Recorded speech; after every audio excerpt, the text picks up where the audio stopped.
While my kid was fighting for her life, my parents were posting brunch pics. Then on day 4 in the hospital, I got a text from my mom. "You're doing okay, right? Can you wire $4,000 to help your sister's kid get iPads for Christmas?" I blocked her. The next day, my dad called over and over. When I answered, he shouted. I didn't sleep the first night, not even a minute. The beeping from the monitors was steady. The fluorescent lights never dimmed, and I kept watching the rise and fall of my daughter's chest like it might stop if I looked away. She was 10. She could have been home building a snow fort, not hooked up to machines with bandages wrapping half of her body. It happened on the walk home from school. It had just snowed the night before, and she was so excited. She ran ahead a little, trying to catch snowflakes with her tongue, her backpack bouncing behind her. We were crossing the street when a delivery van lost control. The driver hit a patch of ice. He tried to stop. He couldn't. He was in the crosswalk. I was only a few feet behind her. The next moments are hard to describe, and I probably won't ever be able to fully talk about them. He survived, that's what matters, but the injuries were serious. 2 broken ribs, a fractured pelvis, internal bleeding. They rushed her into surgery within the hour. The doctor said she was lucky. I didn't feel lucky. I felt like the world had cracked in half.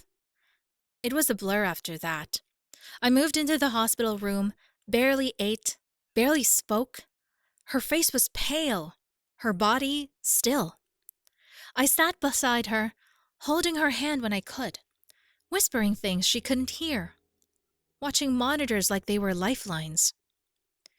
The day after we got to the hospital, I sent a message to the family group chat, just a short one. I didn't have the energy to write paragraphs. I told them there had been an accident, that she was in the hospital, that it was serious. No one responded, not even a question mark. Nothing. I stared at that silent thread for hours. At first I figured they were busy. My mom and sister were always rushing around with the bakery they owned down in Myrtle Beach. Maybe they hadn't seen it, or maybe they didn't know what to say. But then late that night, when I finally opened Instagram just to distract myself, I saw what they'd really been doing. My mom had posted a full photo dump, brunch at some waterfront cafe, fancy waffles, flower-shaped butter, glasses of champagne. My sister was tagged in the first photo, smiling in a new coat. The caption said, "Self-care Sundays with my best girl, we earned this." I stared at it for a long time. Not because I cared about the food. It was the timing. How do you sip champagne and post about self-care when your granddaughter is in a hospital bed 2 states away? That was day 2. By day 3, my daughter had started to stir. She whispered something in her sleep that I didn't catch. The nurses said it was a good sign. I sat there all day talking softly to her, telling her stories from when she was little. Still no messages from anyone in my family. Then day 4 came. Just after 8 a.m. My phone buzzed. I looked at the screen and saw a message from my mom. It said, "You're doing okay, right? Can you wire $4,000 to help your sister's kids get iPads for Christmas?" That was it. No, "How's she doing?" No, "I'm sorry," just a request for money for iPads. I didn't even think. I just blocked her. No drama, no fight. I sat there in that stiff chair in that cold hospital room with my half-sedated child and quietly removed my mother from my life. Then the next morning, my phone started ringing over and over. It was my dad. 7 missed calls in less than an hour. On the 8th, I picked up. The first thing he did was shout. He didn't ask how his granddaughter was. He didn't lower his voice. He didn't even say hello. He went straight into how disrespectful I was, how blocking my own mother was cruel, how I'd embarrassed her for no reason. I let him talk. He kept saying my mom had been worried about me, that she was just trying to help my sister, that Christmas was stressful for everyone. At one point, he said, "Your sister has 3 kids, Linda. You know how expensive that is." I looked at my daughter while he talked. She was asleep, bruises faintly visible under the blankets, tubes still taped to her arm. I wonder if he'd even seen the photos I sent to the group chat. I wonder if he'd scrolled past them like ads. When he finally paused, I told him she'd been hit by a van. I told him she'd had surgery. I told him I hadn't slept in 4 days. There was silence on the line for a few seconds. Then he said, "Well, accidents happen." That was when something in me shifted. I asked him if Mom had told him about the iPad text. He said yes, and then added that I could afford it, that I always made things about money, that my sister needed a win this year. I told him I wasn't wiring anyone anything. I told him my child was still in pain, and I wasn't leaving her side to go argue with a bank clerk over Christmas electronics. He sighed like I was exhausting him. Then my mom got on the line. I didn't realize she was there. She said I was being dramatic, that kids heal fast, that holding grudges would only hurt me in the long run. She reminded me that when my sister needed help, I always disappeared. I hung up. That night, after the nurses dimmed the lights, I sat alone in the room and finally let myself cry quietly. I felt stupid for ever thinking my family would show up. I felt angry at myself for expecting something different this time. And then, in the middle of that, another thought crept in. One I had avoided for 10 years. My ex. He didn't know about our daughter. At the time, I told myself it was easier that way. He had moved on fast. New job, new life, eventually a new family. I convinced myself I was protecting everyone, especially her. Sitting there in that hospital room, listening to the hum of machines, I realized something I hadn't wanted to admit before. I had been doing this alone when I didn't have to. The next morning, while my daughter slept, I found his name in my contacts. I stared at it for a long time, and then I pressed call. I hadn't heard his voice in over a decade. When he picked up, I almost hung up. But he said my name first. Not angrily, not confused, just like someone who'd been thinking about it too. That threw me off. I froze for a second. Then I told him. I told him everything fast and flat because I didn't trust myself to say it twice. I told him he had a daughter, that she was 10, that she was in the hospital, that there had been an accident and she was alive but barely. I didn't know who else to call. The line went quiet for a second. Then he asked, "What hospital?" I told him.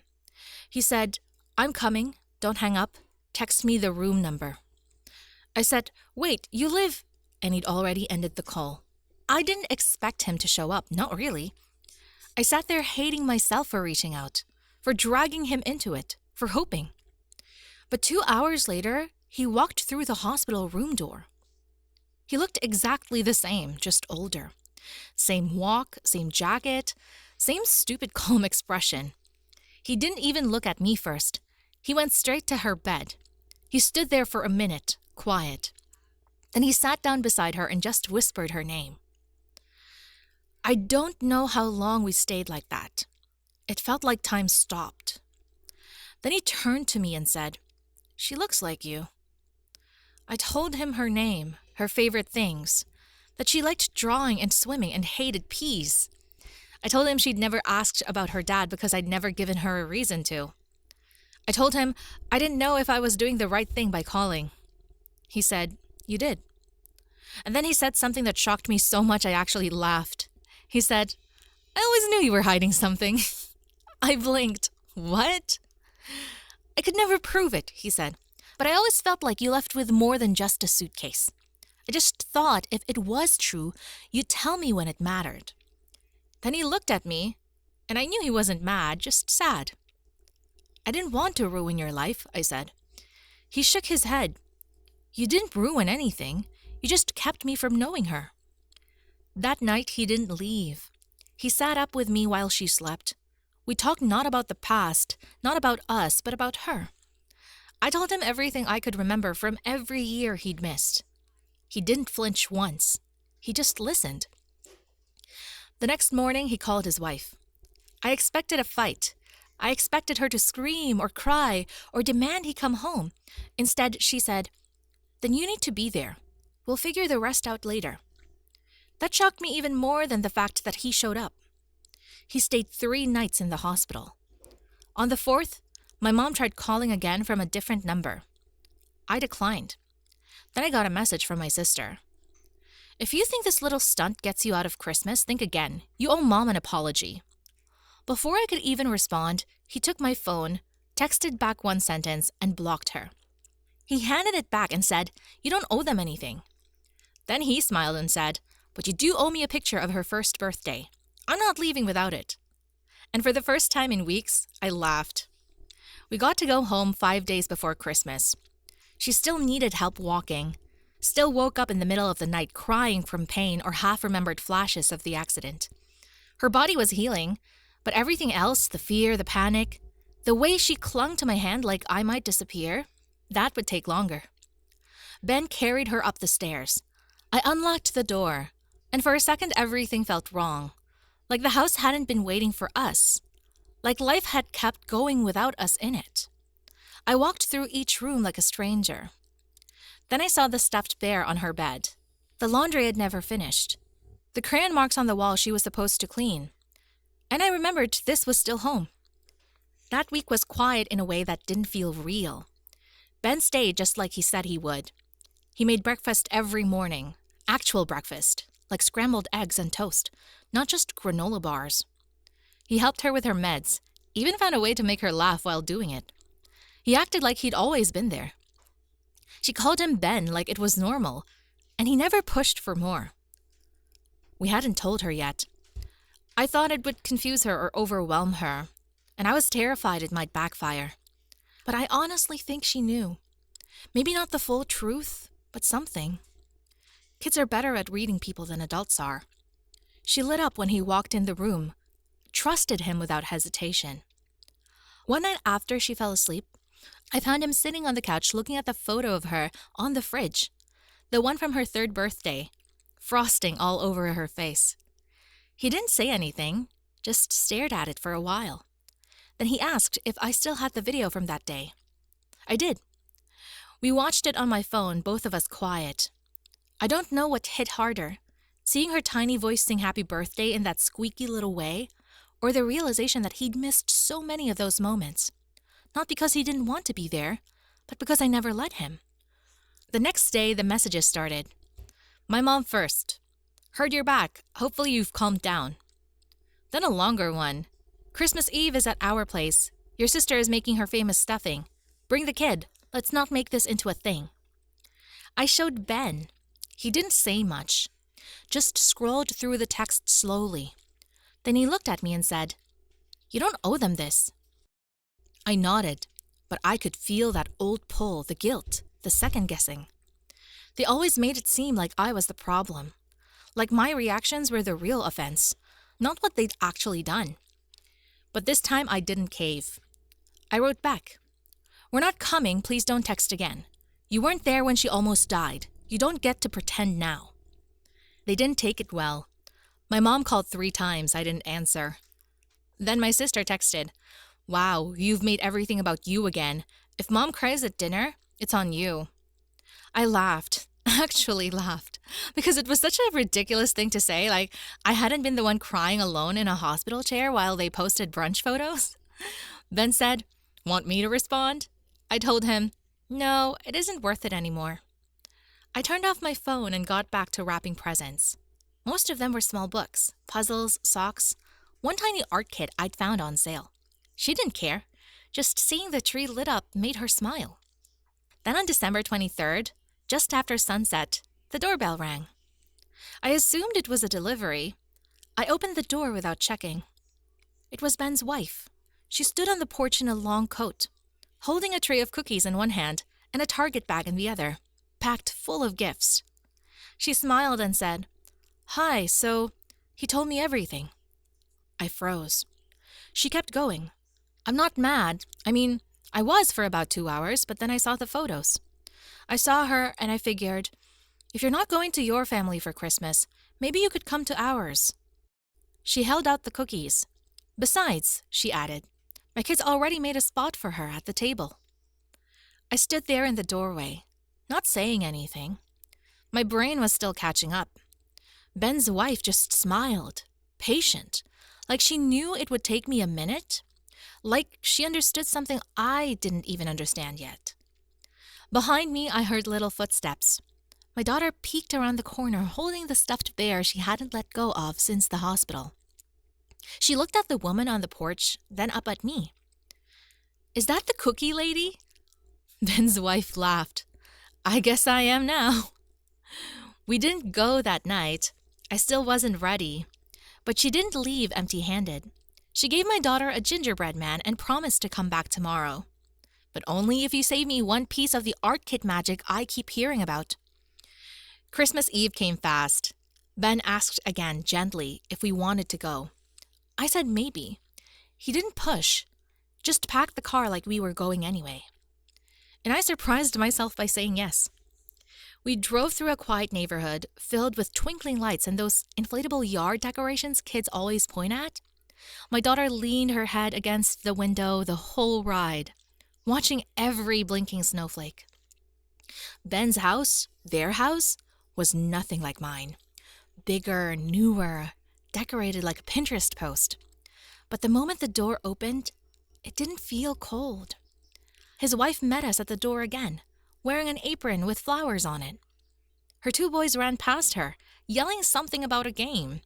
She smiled like it wasn't chaos.